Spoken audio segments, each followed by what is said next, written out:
you're chopping, I have a question for you. Sure. How long, when you put the whole the vodka in and the vegetables, how long should you let this sit in the jar before you actually sample it or serve it? That's a very good question.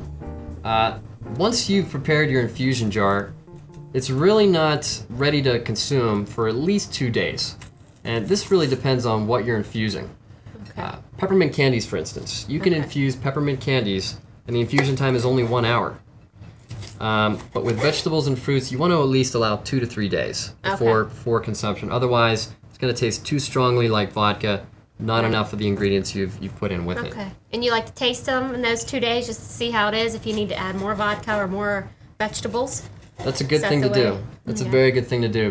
So Chris, for peppermints, what would you do with the vodka after the peppermints actually dissolve? Do they dissolve, or what happens? No, they won't dissolve, but you'll get what's almost what I've observed is like a swapping of properties between your vodka and whatever you're infusing the vodka with. Okay. Whether you're using fruit or vegetables or candies, even candies work, even though they're dense. Right. What happens is the alcohol content will get extracted into the fruit or vegetable, whatever you're using, and the taste, the sweetness, the spice, whatever you're infusing, pulls into the spirit or into the liquid. Okay. So you get the swapping of properties going on. Great. Your spirit will actually be lower in alcohol content, but what a lot of bars will do is they'll actually sell the fruit.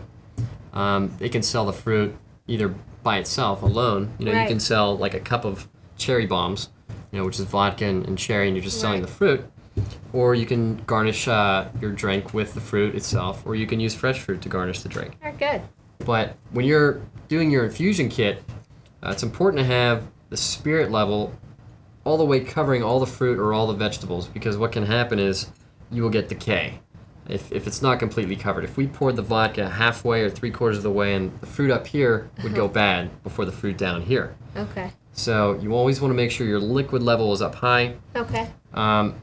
If you have something strong, like I did chocolate and coconut together, you get some really strong tasting things in it. The coconut's very sweet. Right. So what I was able to do is, after I sold through all the chocolate coconut infused liquid, I was able to pour vodka in again.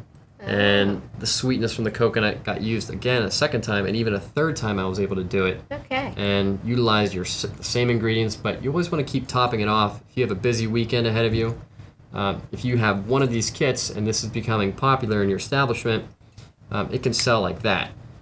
So what's good to do is take a backup jar, maybe an empty cherry jar, or buy some extra kits like this and have some backup stock on hand so you're not running out in the weekend.